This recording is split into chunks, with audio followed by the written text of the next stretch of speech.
चलिए last time हम लोग ने क्या देखे थे, वर्टिकल सर्कुलर मोशन।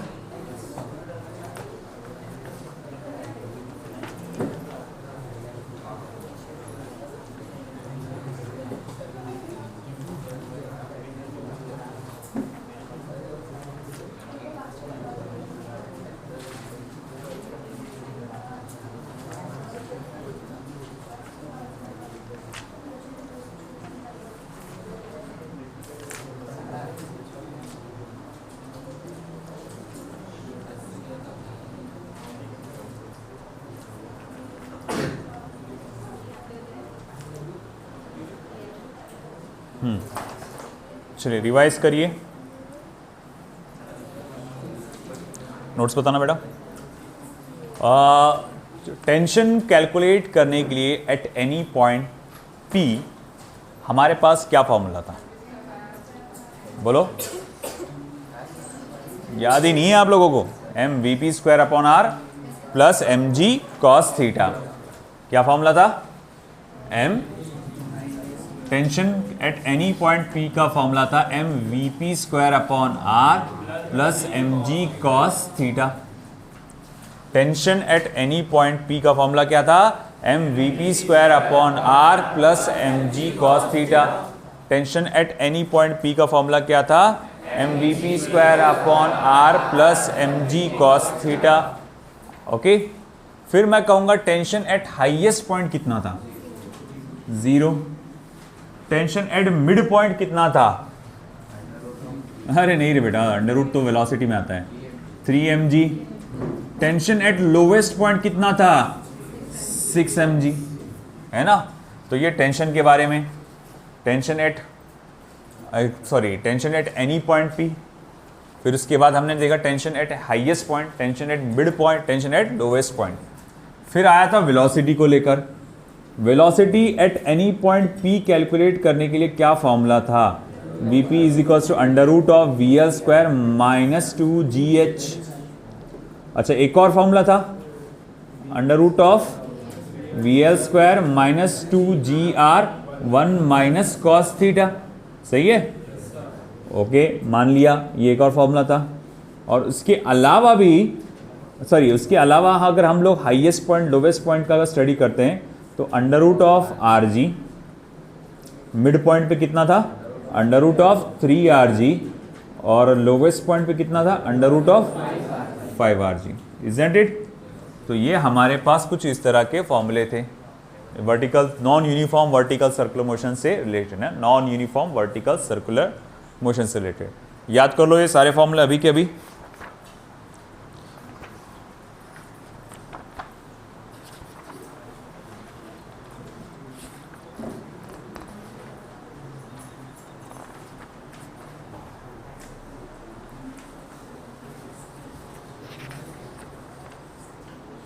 चलिए,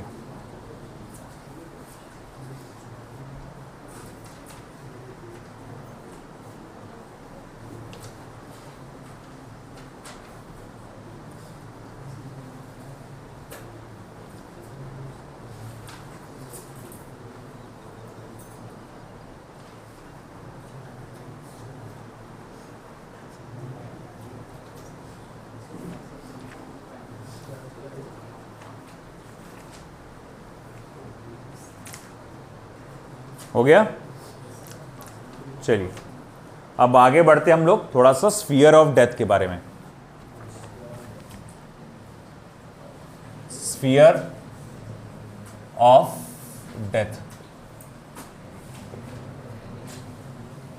मौत का गोला, मौत का गोला, स्फीयर ऑफ डेथ। देखे कहीं सर्कस में तुमको देखने को मिलता, वो एक बांसों से केज जैसा बनाते वो लोग, और उसमें अंदर बाइक चलाते हो, तो ऊपर भी ऐसा गोल गोल वर्टिकली घूमते, वो हॉरिजॉन्टल भी घूमते, सब रहता।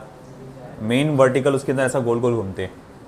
मौत के कुएं में ऐसा हॉरिजॉन्टल घूमते, और मौत के कुएं में गोले में इस तरह से वर्टिकल सर्कुलर मोशन परफॉर्म्स करते हैं।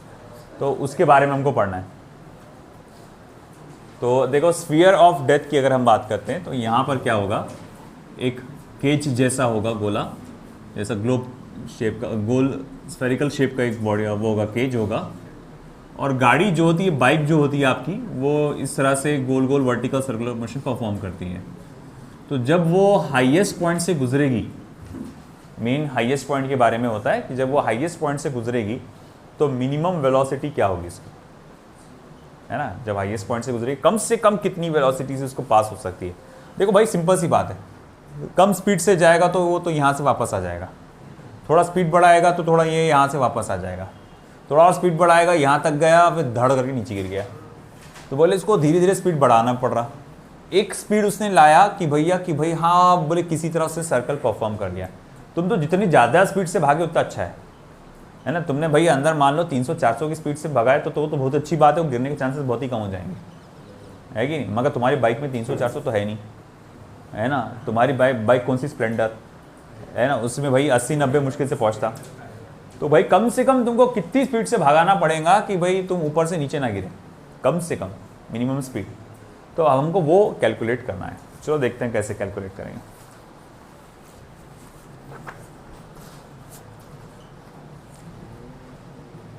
Consider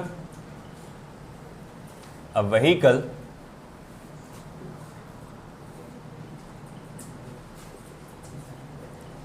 of mass small m performing vertical circular motion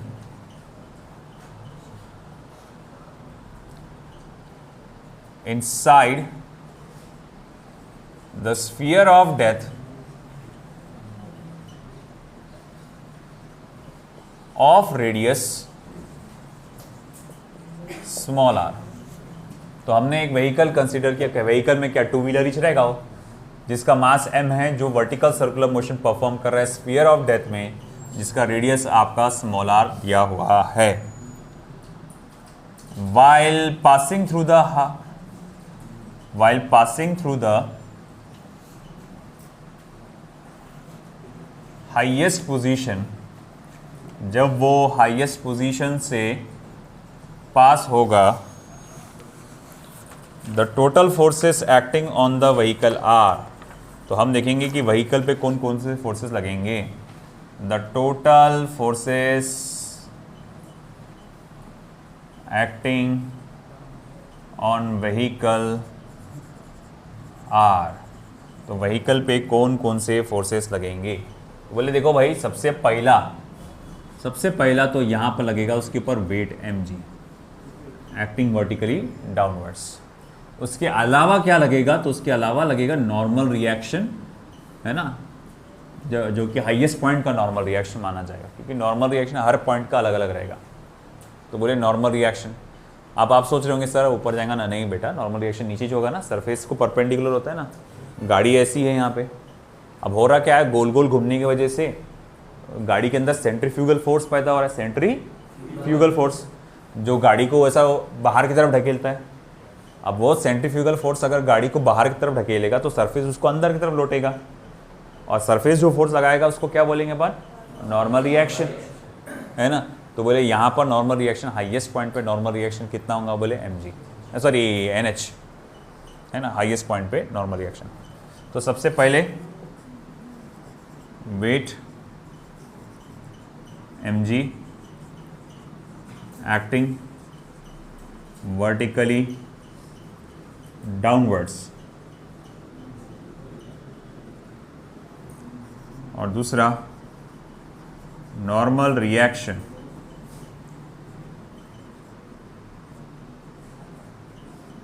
NH, वो भी नीचे की तरफ, एक्टिंग वर्टिकली डाउनवर्ड्स। तो नॉर्मल रिएक्शन वो भी नीचे की तरफ डायरेक्टेड रहेगा,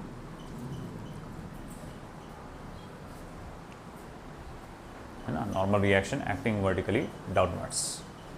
अब ऐसा है कि ठीक है, चलो मान ला कि यहाँ पर नॉर्मल रिएक्शन भी रहेगा जो नीचे की तरफ रहेगा।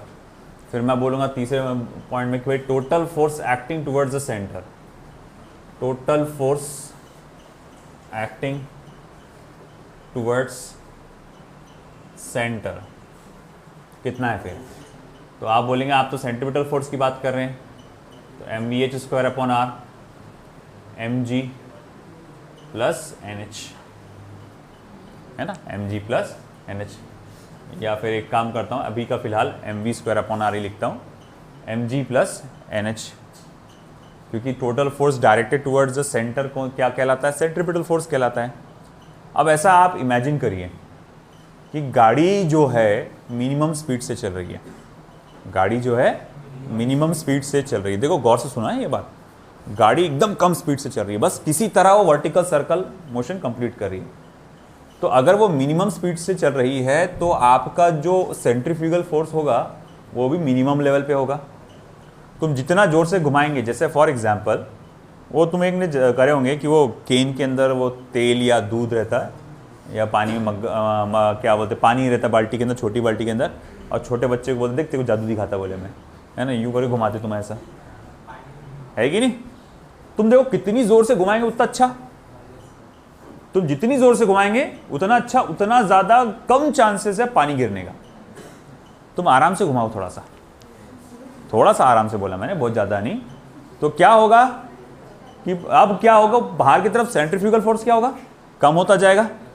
तुम एकदम हल्के हाथ से घुमाओ, एक अगर ज्यादा ही हल्के हाथ से घुमाए तो पानी जैसे ही ऊपर आए थड़ करे पानी तुम पर ही गिरेगा, है कि नहीं। तो होता क्या है कि तुम जितना धीरे करोगे स्पीड को, तो वो जो पानी होता है उसको सेंट्रीफ्यूगल फोर्स बाहर की तरफ उतना कम लगता है, तो वो कम ऐसा फोर्स एक्सर्ट करेगा सरफेस पर, और अगर सरफेस पे कम फोर्स एक्सर्ट करेगा तो नॉर्मल रिएक्शन भी क्या रहेगा, कम ही रहेगा। तुमने एकदम अद्धर हाथ से ऐसा घुमाया कि बस पानी गिरते गिरते बच गया, पानी गिरते गिरते बच गया। तो अब क्या होगा, तो बोले जब तुम अद्धर हाथ से घुमाए कि पानी गिरते गिरते बच गया, तो पानी और वो बाल्टी का जो सरफेस होगा एकदम ऐसा अद्धर होगा आपस में। तुमने अगर थोड़ा और स्लो कर दिया होते तो पूरा नीचे गिर गया होता। तो वैसे ही बेटा, जब आप यहाँ मिनिमम स्पीड से ट्रैवल करोगे ना, तो सेंट्रीफ्यूगल फोर्स अपना सबसे मिनिमम लेवल पे रहेगा, तो ऊपर की तरफ फोर्स सबसे मिनिमम लेवल पे रहेगा, तकरीबन नहीं के बराबर, और नॉर्मल रिएक्शन भी तकरीबन नहीं के बराबर रहेगा, जीरो रहेगा। तो मैं कहूंगा if we travel with minimum speed, अब अगर हम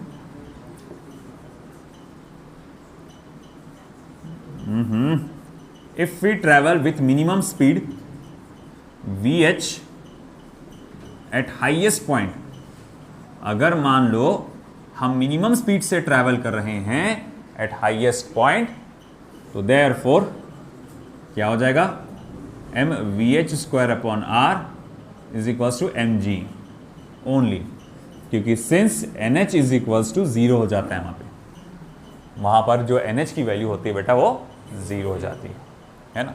अब ऐसा है कि ठीक है, फिर m और m हो जाएगा कैंसल, देखो VH is equals to under root of RG,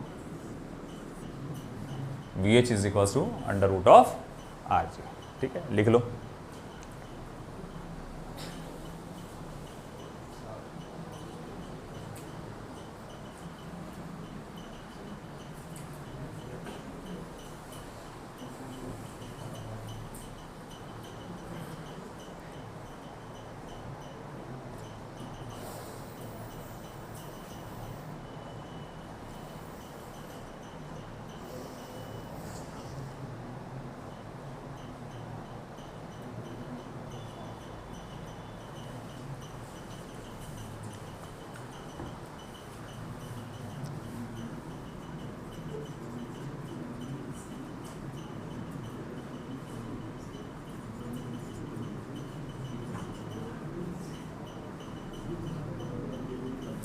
ठीक है, आया समझ में।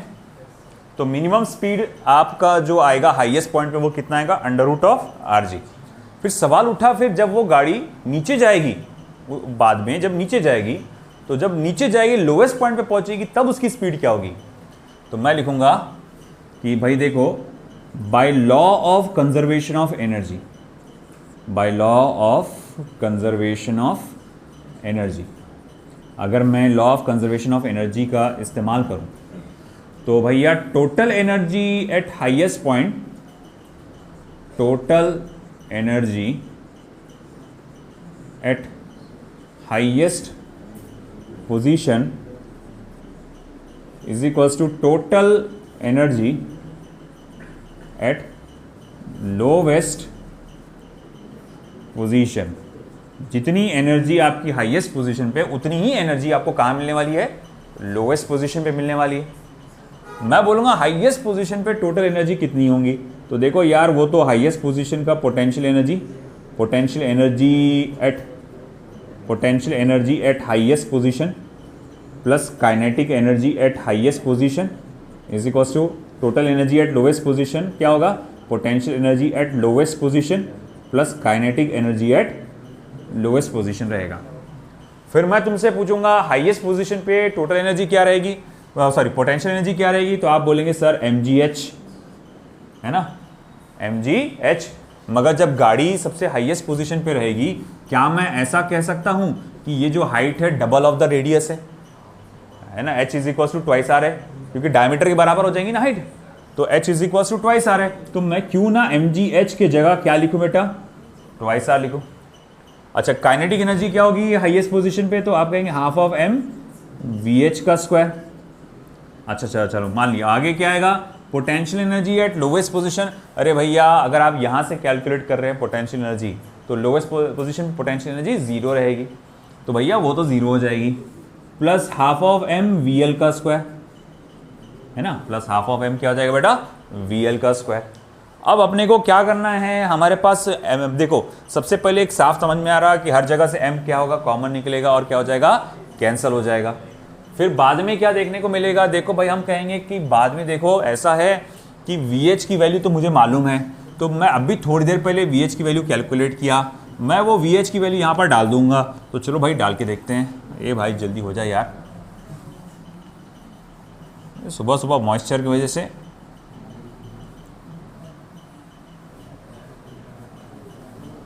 चल देखो, तो मैं लिखूंगा, देख भाई ये हो जा रहा 2mgr is equals to VH की वैल्यू डालो तो प्लस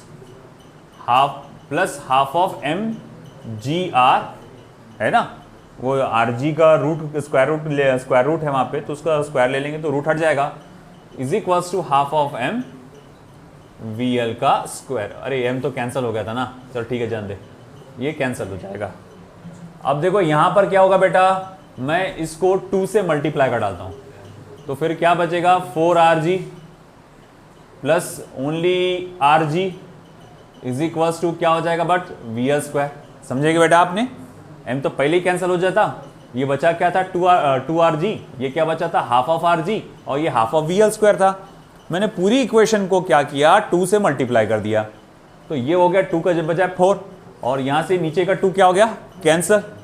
अब ये 4rg और ये rg क्या हो जाएगा, 5rg। तो मैं कहूँगा देख रहे भाई ये vl स्क्वायर क्या हो गया फिर 5rg।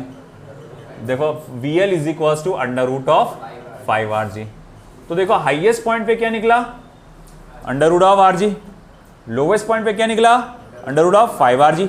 कोई मुझे बताएगा फिर मिड पॉइंट पे क्या होगा। हाँ, तो अब तुम्हारे अकल का इस्तेमाल करके तुम बता सकते हैं अंडर रूट ऑफ 3rg, तो कैलकुलेट करने की जरूरत नहीं है। तो आप कह सकते हैं कि सिमिलरली, है ना, मिनिमम स्पीड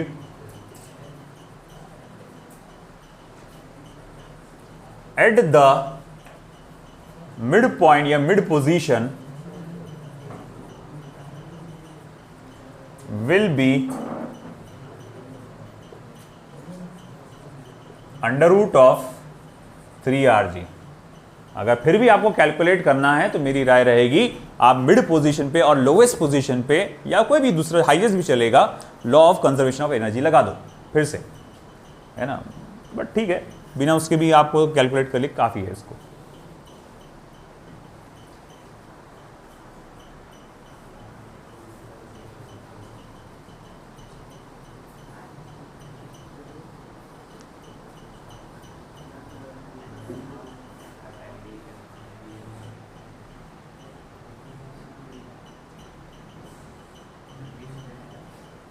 क्या हो गया बेटा,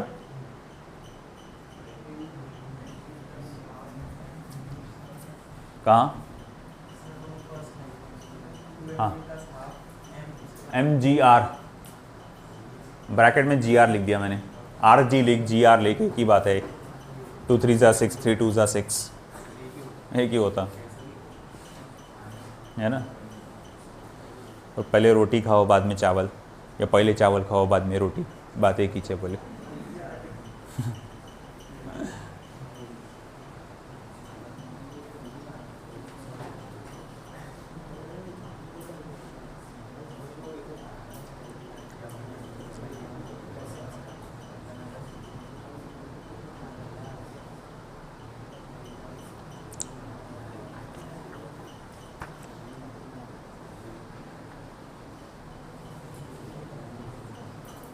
चलो हुआ।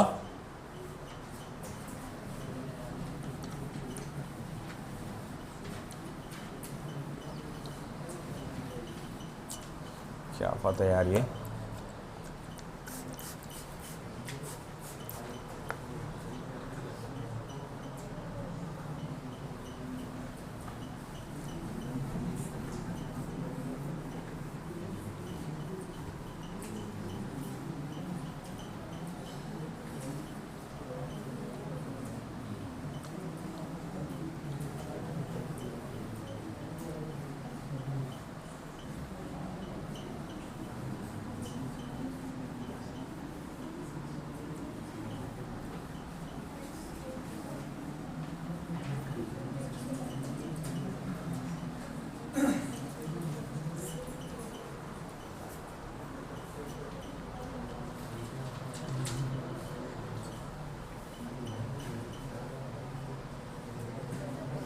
Vehicle at the top of convex bridge. Vehicle at the top of convex bridge.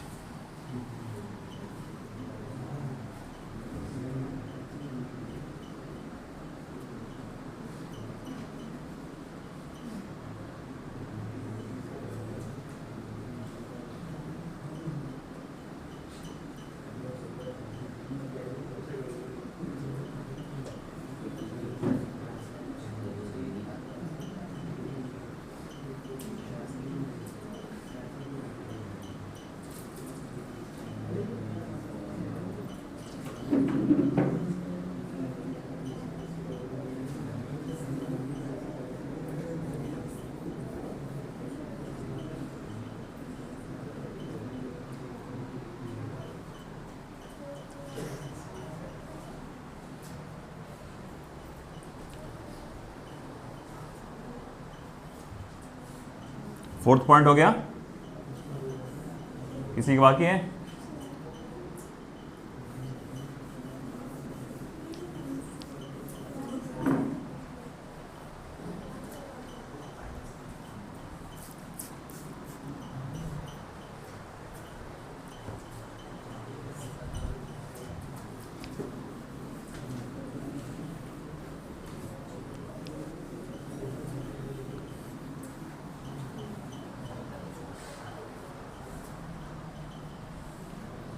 तो देखो भैया, consider a vehicle of mass small m moving over a bridge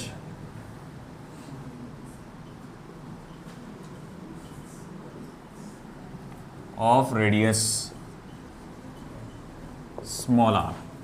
तो एक गाड़ी हमने कंसिडर की जो कि फ़िलहाल कहाँ से जा रही है, एक कॉन्वेक्स ब्रिज के ऊपर से जा रही है, और उस कॉन्वेक्स ब्रिज का रेडियस क्या है बेटा, स्मॉल आर है ना। हम सबसे पहले तो इस पोजीशन पे स्टडी करेंगे। Initially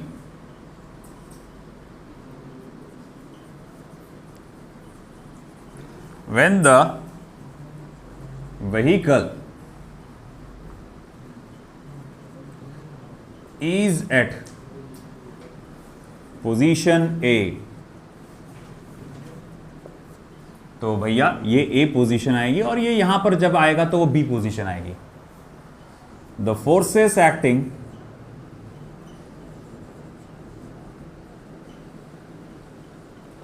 on the vehicle, the forces acting on the vehicle are.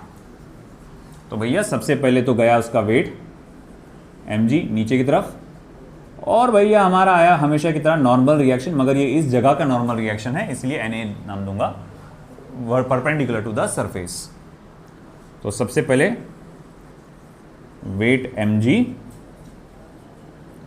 Acting vertically downwards, है ना। और दूसरा normal reaction Na perpendicular to the surface. तो दूसरा जो आया वो आया normal reaction Na perpendicular to the surface. तो ये रहा हमारा नॉर्मल रिएक्शन Na और ये रहा वेट mg। अब इसमें से वेट को तुम दो कंपोनेंट्स में बांट सकते हैं। देख तेरे को ये एंगल थीटा है तो क्या लगता नहीं देखो ये भी एंगल थीटा होगा, है ना, अल्टरनेट एंगल थ्योरम से, है ना। तो अब तुम क्या कर सकते हैं, वेट को दो कंपोनेंट्स में बांट सकते हैं। एक कंपोनेंट ये आएगा और एक कंपोनेंट कुछ इस तरफ आएगा, mg cos थीटा और ये mg sin थीटा। हमें sin थीटा का काम नहीं, cos थीटा का काम है, क्योंकि देखो वही फोर्स ऐसा है जो कि सेंटर की तरफ जा रहा है कि नहीं। तो मैं यहां लिखूंगा, अरे भैया नॉर्मल रिएक्शन तो बहुत ही टेढ़ा हो गया, वहां से साइड से दिखा नहीं। नॉर्मल रिएक्शन Na और ये पोजीशन का नाम A। हाँ, तो अब देखो भाई यहां पर हम लोग लिखेंगे आगे, the weight can be resolve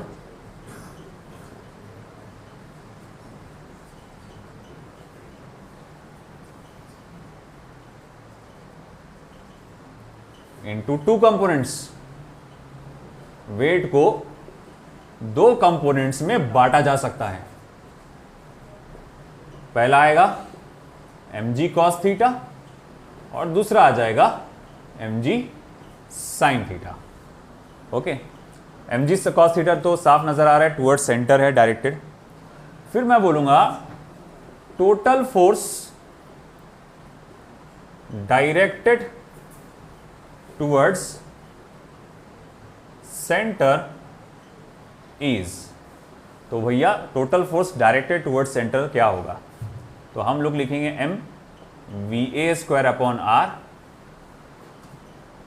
जो होगा वो होगा mg cos theta minus normal reaction eight a, mg cos theta minus normal reaction eight a। तो हमारे पास ये total force directed towards centre के लिए होगा। अब अगर मान लो ये जो कार है एट पोजीशन B है, यानी कहां है वो, हाईएस्ट पोजीशन पे है, तो ये थीटा की वैल्यू क्या हो जाएगी बेटा, 0 हो जाएगी। तो मैं लिखूंगा आगे, if the car is eight highest position ना, अगर मान लो कार जो है हाईएस्ट पोजीशन पे पहुंच चुकी है, जिसको आपने B से सिंबलाइज किया है, तो अब थीटा की वैल्यू हो जाएगी 0 डिग्री। तो अब ये फॉर्मूला जो है गाड़ी का कैसा बनेगा भैया, ये अब ये फॉर्मूला ऐसा बनेगा, m vb square upon r is equals to mg cos theta minus nb। cos theta तो नहीं आएगा क्योंकि cos 0 हो जाएगा, माइनस nb, है ना। mv square upon r is equals to mg minus normal reaction at the position B, है कि नहीं। चलो भाई मान लिया। और अब अगर सपोज करो गाड़ी जो है अपनी मैक्सिमम स्पीड से जा रही है, बोले मैक्सिमम स्पीड, हाँ देखो धीरे धीरे जाएगी अगर गाड़ी तो क्या होगा, सेंट्रीफ्यूगल फोर्स कम लगेगा और गाड़ी का वजन ब्रिज पर ज्यादा पड़ेगा। सेंट्रीफ्यूगल फोर्स उसको बाहर की तरफ खींचता है ना, सेंट्रीफ्यूगल फोर्स उसको बाहर की तरफ खींचता है। गाड़ी धीरे धीरे धीरे आराम आराम से जा रही है तो क्या होगा कि भैया सेंट्रीफ्यूगल फोर्स कम हो जाएगा, ज्यादा से ज्यादा वजन कहां पड़ेगा, ब्रिज पे पड़ेगा। अब धीरे धीरे गाड़ी की स्पीड बढ़ाते जाओ तो क्या होगा, सेंट्रीफ्यूगल फोर्स बाहर की तरफ खींचेगा गाड़ी को, जिसकी वजह से गाड़ी का वजन जो ब्रिज पर पड़ रहा कम पड़ेगा। और भैया ज्यादा स्पीड से मत उड़ाना, नहीं तो क्या हो जाएगा, भाग जाएगी गाड़ी बाहर ही, है ना। तो अपने को भाई आप धीरे धीरे स्पीड बढ़ा रहे अपन, और अब तुम ऐसा स्पीड पे चल रहे कि गाड़ी एकदम अद्धर चल रही, सरफेस पे। अब अगर गाड़ी अगर अधर चल रही सरफेस पे, तो सरफेस पे उसका वजन कितना फील हो रहा? 0। सरफेस पे उसका वजन कितना फील हो रहा? 0, है कि नहीं? और अगर सरफेस पे उसका वजन 0 फील होगा, सच में वजन 0 नहीं हो गया, फील जो होगा वो क्या होगा? 0। ऐसा क्यों होगा? क्योंकि भैया तुमने स्पीड बढ़ा दिए, उसके कारण सेंट्रीफ्यूगल फोर्स बढ़ गया, सेंट्रीफ्यूगल फोर्स ने गाड़ी को हल्का सा ऊपर खींचा। बात समझ रहे ना? सेंट्रीफ्यूगल फोर्स ने गाड़ी को हल्का सा ऊपर खींचा, और ऊपर खींचने की वजह से उस पर जो वजन पड़ रहा था ब्रिज पे, वो तकरीबन क्या हो गया था? 0। अब अगर वजन 0 हो गया तो नॉर्मल रिएक्शन भी क्या हो जाएगा? 0। तो ये तुम्हारी स्पीड की मैक्सिमम लेवल थी जिसको तुम ब्रिज पर से चला सकते थे। तुम उसके ज्यादा और बढ़ाओगे स्पीड को तो गाड़ी ब्रिज पे से नहीं चलेगी, हवा पे उड़ेगी, है कि नहीं? तुम ये ऐसा करके उधर चले जाएंगी, है ना? तो भैया हमने क्या देखा कि ये इतनी आखिरी स्पीड की लेवल थी, तो वही बात को अब हमको लिखने का है कि भैया if the car travels with maximum speed,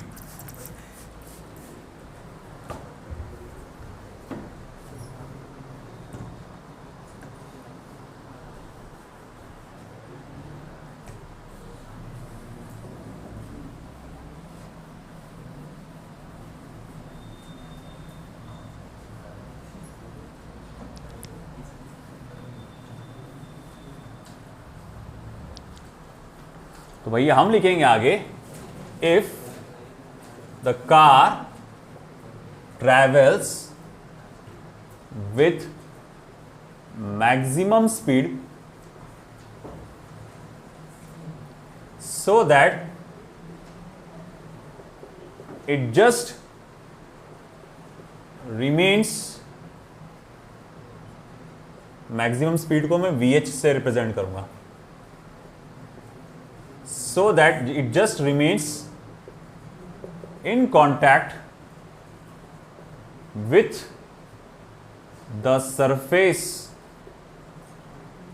of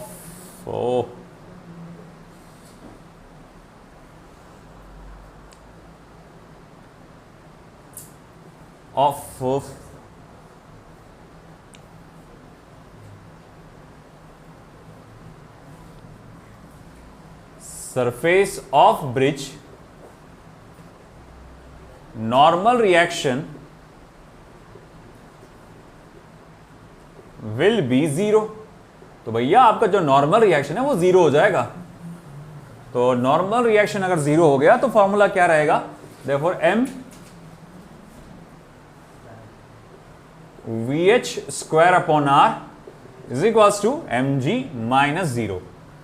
m और m हो गया cancel, VH square is equals to RG, तो then again VH is equals to under root of RG, है ना? तो आपने नोटिस क्या किया कि आपका अगेन जो VH रहेगा अंडर रूट ऑफ RG ही रहेगा। लिख लो बेटा।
अरे क्या लगा के रखे रे तुम लोग ने? टाइम क्या हुआ बेटा? है 15 मिनट। चलो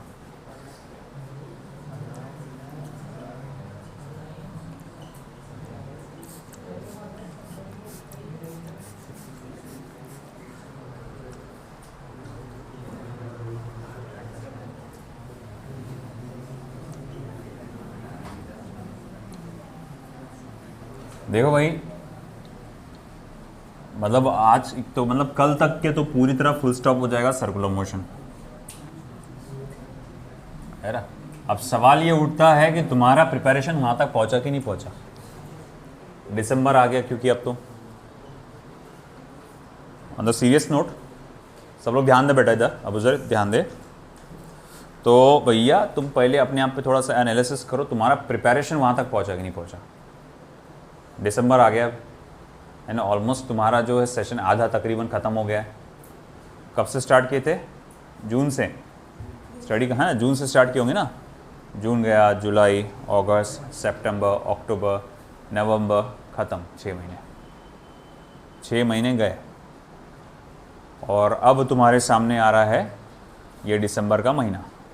फिर देखो बचता क्या है ए सेशन के लिए, दिसंबर, जनवरी, फरवरी, मार्च, अप्रैल। मई को तो छुट्टी में चले आता, उसमें से मार्च में रमज़ान आने वाले। वो 1 महीना तुम लोग ज़्यादा पुश नहीं कर सकते तुम्हारे को खुद को, है ना। क्लासेस को भी थोड़ा इतना अपने हैवी नोट पे नहीं ले सकते थे। तो भैया बात ये है कि हम लोग स्पीड भी बढ़ाएंगे आगे, है ना। जस्ट अभी कुछ दिन में ये मामला ख़त्म होते तो आपके वापस से 2 घंटे की बैचेस हो जाएंगे, 1.5 भी नहीं, अब 2 घंटे की हो जाएंगे बैचेस, है ना। 1.5-2 घंटा जो भी होगा, प्रोबेबली मेरा थोड़ी दिन में 2 घंटा हो जाएगा, तो हम स्पीड भी बढ़ा देंगे। अब भाई सवाल ये है कि तुम्हारा प्रिपरेशन वहाँ तक पहुँच रहा है कि नहीं पहुँच रहा। DPPs तुम सॉल्व कर रहे कि नहीं कर रहे। अब DPP 1 हुआ, है ना। अब DPP 2 कल मुझे डिस्कस करना है।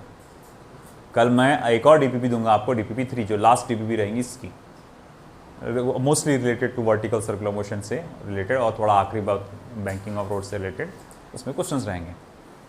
तो भैया क्या है कि तुम DPP है, मॉड्यूल है, इसकी सारी अच्छे से प्रैक्टिस करना है।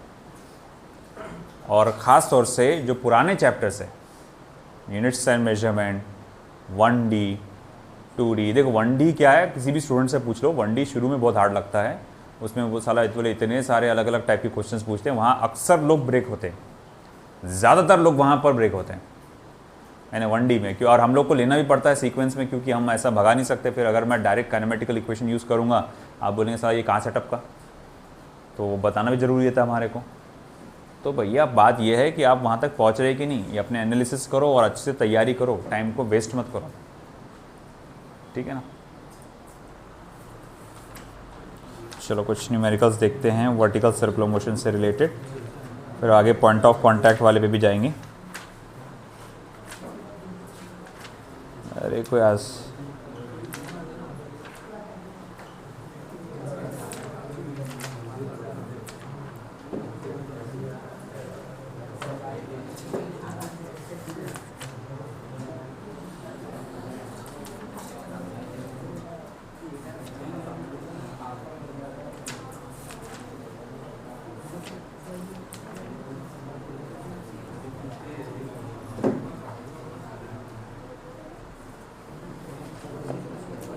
चलिए लिखिए question.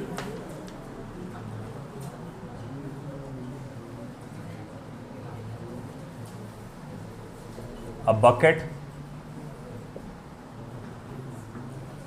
tied at the end of a 1.6 meter long string is whirled in a vertical circle with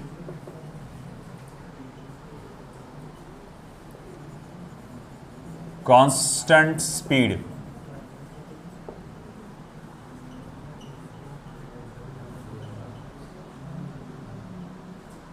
Constant speed.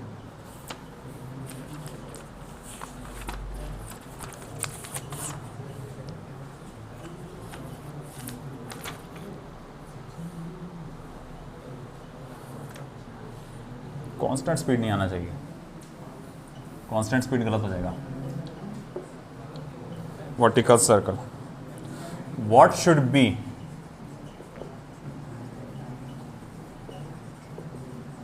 the minimum speed, चल जाएगा ना रे, what should be the minimum speed so that the water from the bucket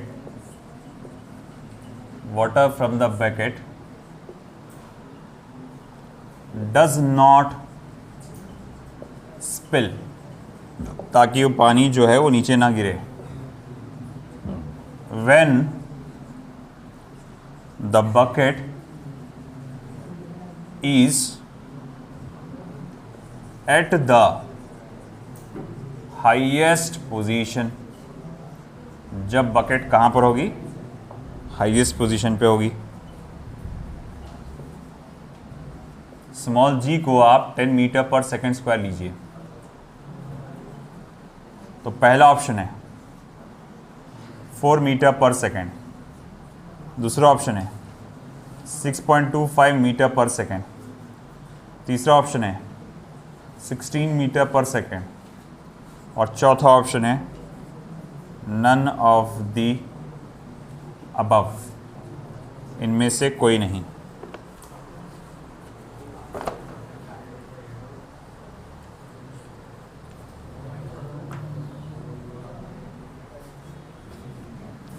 चलो बताओ क्या रहेगा answer.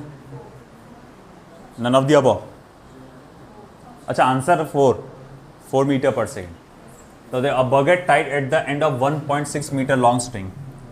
तो एक बकेट को एक रस्सी से बांधा गया जिसकी लंबाई 1.6 मीटर है and world in vertical circle, और वर्टिकल सर्कल में से गोल घुमाया गया. तो भैया जितनी रस्सी की लंबाई है वो क्या बन जाएगा, उसका रेडियस. तो भैया हम लिखेंगे यहाँ पर कि देखो भाई इसका जो रेडियस है ना वो 1.6 मीटर है. तो उसने बोला कम से कम स्पीड कितनी होगी, what should be the minimum speed so that the water from the bucket does not spill. तो भैया highest when bucket is at the highest position. हाँ, जब बकेट सबसे हाईएस्ट पोजीशन पे होगी तो मिनिमम स्पीड क्या होना चाहिए. तो देखो जी की वैल्यू तो मालूम है 10 meter per second square. Highest position पे मिनिमम स्पीड रहेगी under root of R G, यानी कि अंडर रूट ऑफ 1.6 इंटू 10 म्हणजे काय अंडर रूट ऑफ 16, यानी कि क्या हो जाएगा बेटा 4 मीटर पर सेकेंड. ये तो बहुत ही आसान था, बहुत ही ईजी था. लिखो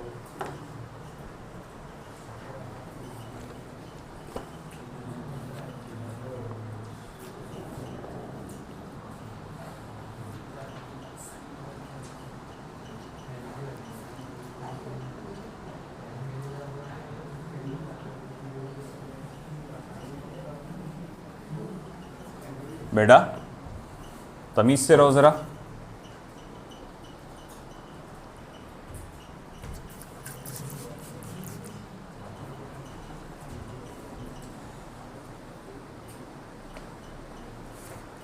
बेटा आपकी नोट्स ले लीजिए. Thank you.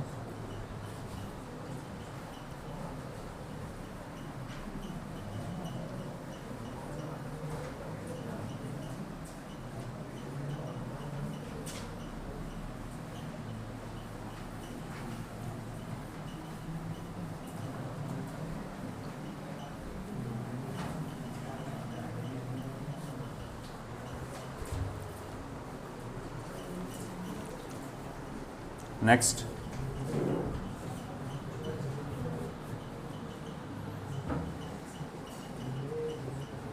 a bridge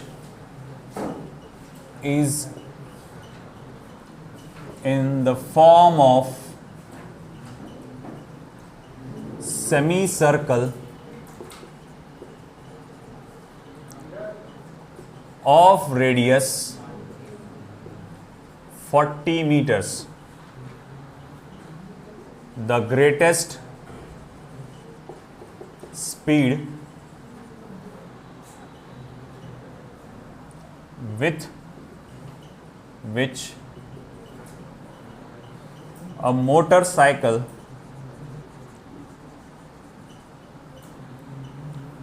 can cross the bridge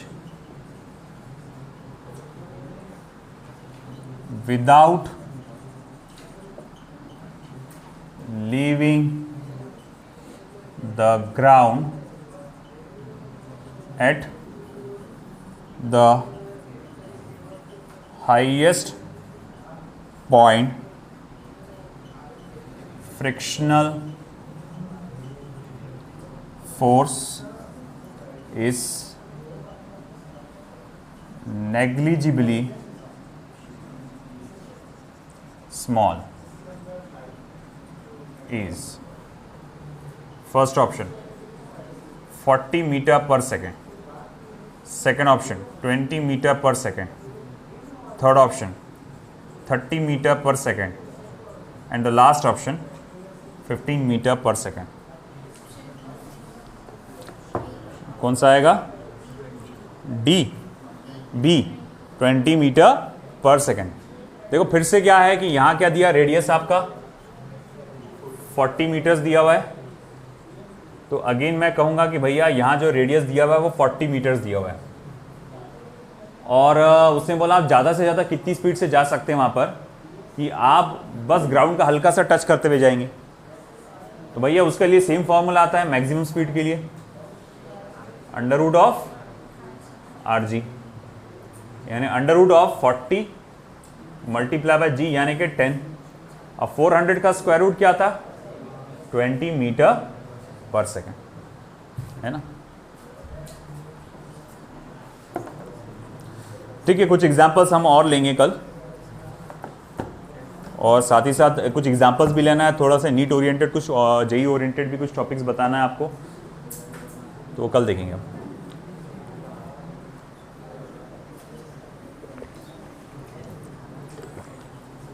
कल सब लोग डीपीपी 2 की तैयारी करके आएंगे, करेंगे ना? बोलो इंशाअल्लाह, है ना? बोले नियत में तो